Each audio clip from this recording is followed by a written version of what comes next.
Hi, Jared Avery from Guys Night here. In honor of Civil War coming out, I'm here to talk about Spider-Man in the media from the 60s, 70s, 80s, 90s, and so on and so forward.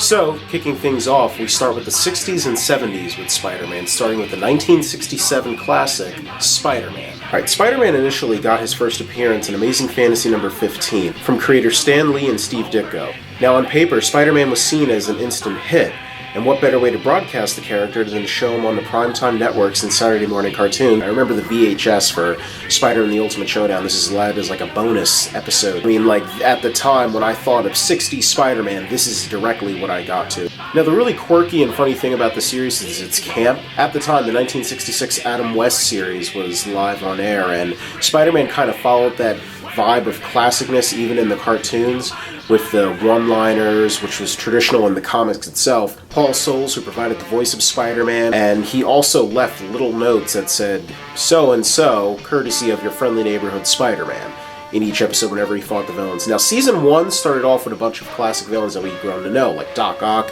Scorpion, Electro, Green Goblin, Mysterio, and so on and so forth. And another thing that makes the show traditional is the constant cutscenes or web-slinging scenes that are repeated over and over again.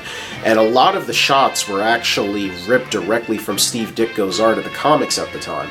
Now, this series lasted until 1970, but when you get closer to Season 2 and Season 3, the animation style actually changed. Season 2 started off with the origin of Spider-Man, and it kind of retold what the missing link that was before Season 1. It had episodes that introduced, like, the Rhino for the first time, the Kingpin for the first time, and again, like, towards Season 2 and Season 3 is when you got kind of the weird 60s vibe, where there'd be alien creatures as villains, and not very non-traditional Spider-Man villains were kind of left back into the shadows. After the 1967 series ended in 1970, Spider-Man had like a gap where there was no animation, there was nothing from Spider-Man on TV at the time. It was featured in live action on a couple episodes of The Electric Company. The legendary wall crawler is looking for something.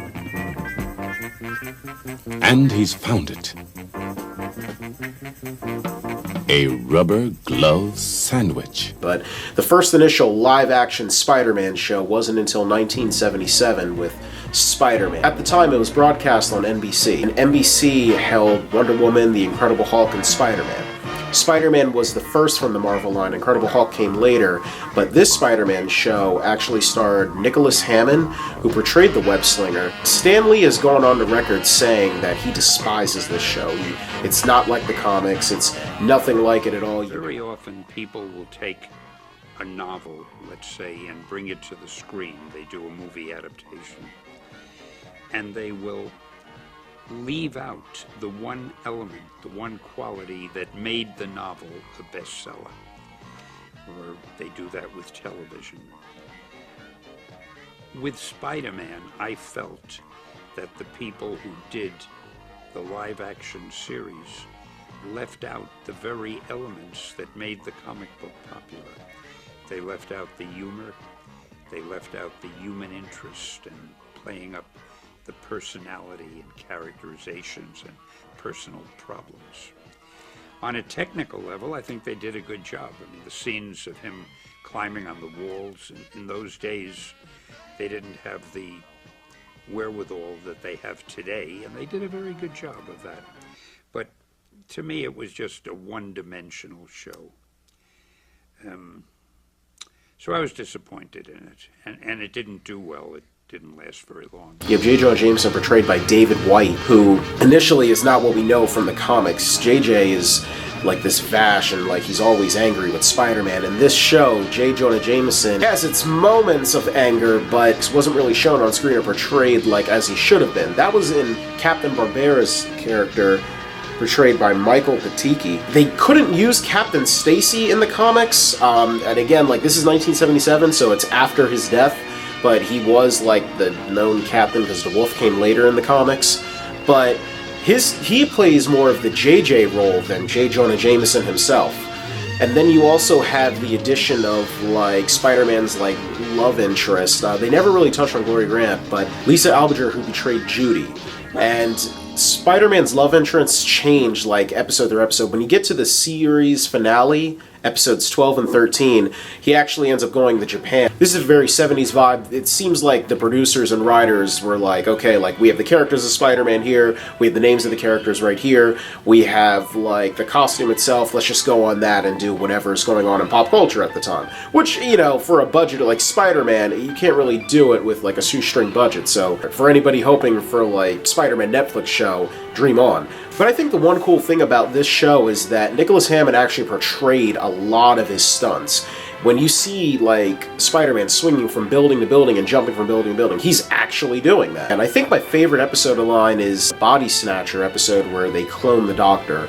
Beside that, these were very, like, straightforward. Alright, now, the funny thing about this series is that it was short-lived. Like I said, it only lasted 13 episodes, and what actually happened is NBC didn't want to be known as the superhero network when The Incredible Hulk premiered in 1978, so they decided to pull the plug on the Amazing Spider-Man show, so it was short-lived. Alright, now tune in next week when I talk about Spider-Man from the 80s, as we talk about Spider-Man and his amazing friends and the 1981 Spider-Man show.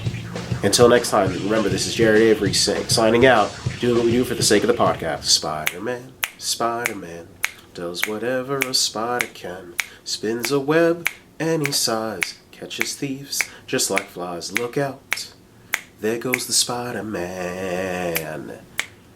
Is he strong? Listen, bud, he's got radioactive blood. Can he swing from a thread? Take a look overhead. Hey there goes the Spider-Man. In the chill of the night, at the scene of a crime, like a streak of light, he arrives just in time. Spider-Man, Spider-Man, friendly neighborhood Spider-Man. Wealth and fame he's ignored, action is his reward. To him, life is a great big bang up. Wherever there's a hang up, you'll find the Spider-Man.